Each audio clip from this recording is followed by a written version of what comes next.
वैसे तो तकारीर में हम सुनते रहते हैं, वजीर आजम कहते रहते हैं कि वोट ऑफ नो कॉन्फिडेंस नाकाम होगा और ऑपोजिशन को मुंह की खानी पड़ेगी। आज जो बातचीत की है वजीर आजम ने, जाहिर सी बात है ऑफ द रिकॉर्ड थी, लेकिन आपकी रीडिंग क्या है कि वाकई कोई प्लान है हुकूमत के पास? बॉडी लैंग्वेज से आपको लगता है कि इमरान खान साहब कॉन्फिडेंट है कि वो बच जाएंगे? बॉडी लैंग्वेज तो बहुत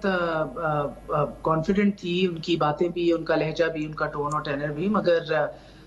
आपने सारी बातें तो बता दी हैं, मगर मुझे समझ नहीं आ रही काफी सारी बातें जो है हसास है वो नहीं बताई हैं, ऑफ द रिकॉर्ड थी जाहिर सी बात है, तो मैंने तो एक अपनी रीडिंग बताई है कि क्या थी चीजें। मैं तो इस हद तक ही बस जाऊंगी कि बहुत पूरे एतमाद लग रहे थे और आखिरी वही जो जलसों में भी कहते हैं कि आखिरी हद तक वो लड़ने को तैयार हैं। और अगर कोई जो हमें खबरें मौसूल भी होती हैं कि अगर कोई ऑफर टेबल पे है भी या मिडिल वे है भी, वो उसको ओन नहीं करेंगे, क्योंकि वो चाहते हैं कि वो अब जो उसको विक्टिमाइजेशन कार्ड कह दें या जो हमारी असेसमेंट है जिसके अंदर गम और गुस्सा है, उनकी कोर बेस जो है वो गैल्वनाइज हुई है, उसके अंदर जज्बा आया हुआ है और उसमें एक गुस्सा है कि गलत हुआ है हमारी हुकूमत के साथ, वो उसको सियासी तौर पे, पॉलिटिकल कैपिटल के तौर पे, मुकम्मल तौर पे इस्तेमाल करना चाहते हैं। तो इस ऐसी सिचुएशन के अंदर जिधर ये बयानिया जो है ये भी जोर पकड़ रहा है, मौसर साबित हो रहा है और वो हमें दिखाई दे रहा है बाहर लोगों के रवैयों में भी, हमें भी हर जगह रोका जाता है, सवाल किया जाता है। वो जो उनका वोटर बहुत देर तक सोया हुआ था, दुखी भी था, वोटर कुछ टूटा भी, जिसने लैक ऑफ गवर्नेंस और महंगाई की वजह से वो बहुत मायूस हुआ, वो एक बार फिर ठाटे मारता हुआ उसके अंदर लगता है कि जज्बा और जुनून आया है और वो वापस एक बार फिर खड़ा हो गया कि कप्तान इज इन ट्रबल। और ये जो ऑप्टिक्स हैं जो आपने टेलीविजन के ऊपर देखे, जिसको बार बार हुकूमत जिक्र भी करती है, जो उनके अब फेवर में भी जा रहे हैं, जिधर आसिफ अली जरदारी साहब, शहबाज शरीफ साहब, मौलाना साहब एक साथ आए, प्रेस कॉन्फ्रेंसेस किए, इकट्ठे हुए हैं, ये देखिए इसकी ये ना सिर्फ पीटीआई के कोर बेस को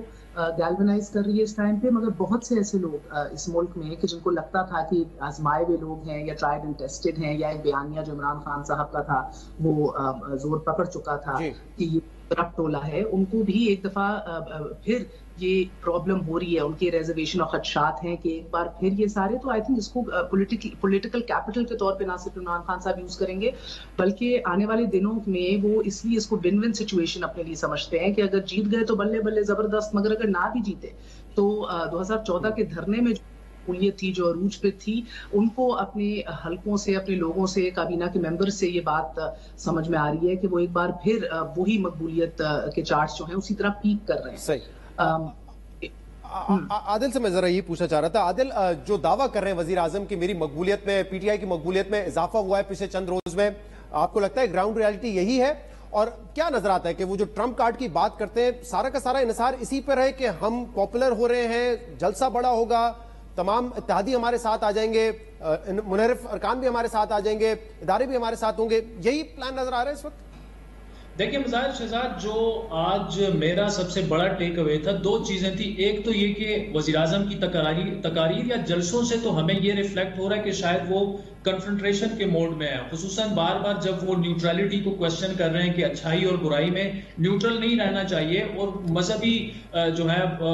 कॉनोटेशन और ये चीजें भी उसमें यूज कर रहे हैं। लेकिन आज उन्होंने बिल्कुल क्लियर कट हमें ये इंप्रेशन मिला कि वो किसी किस्म की कन्फ्रंटेशन में इदारों के साथ उनका कोई इरादा नहीं है, लेकिन ये उनकी आइंदा मतलब 2-3 दिनों की सिर्फ स्ट्रेटेजी भी हो सकती है, क्योंकि देखें परवेज खटक साहब भी बिजी हैं, मुलाकातें भी हो रही हैं, मामलात जो हैं वो अभी भी समझते हैं कि आगे की तरफ जा सकते हैं, लेकिन वो पुरएतमाद थे। और दूसरा जो बड़ा टेक अवे मेरा ये है वो ये है कि वो जो सरप्राइजेस की बार बार बात करते हैं उनका ज्यादा वो रिलाई कर रहे हैं पब्लिक प्रेशर पर। और 27 मार्च का खुसूसन जो जलसा है उसमें हमें ये लगा कि लाखों लोग भी आएंगे और उससे ऐसा प्रेशर बिल्ड होगा कि शायद लोग जो न्यूट्रल हैं वो अपनी न्यूट्रलिटी पर सोच भी सकते हैं, एलाइज हैं, अगर उनको पब्लिक प्रेशर महसूस हो, जो मुनहरिफ अराकीन है उन पर अगर वो पब्लिक प्रेशर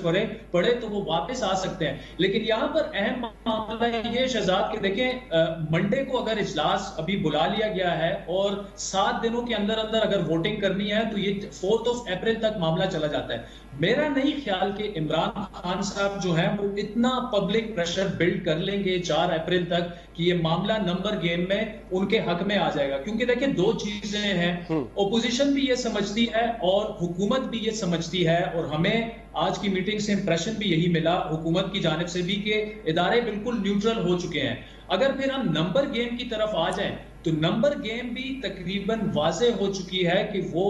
ओपोजिशन की काफी हैवी है। और मैं इंफॉर्मेशन की बुनियाद पे आपको कह रहा हूं कि आज भी 159 अरकान तो ओपोजिशन के थे,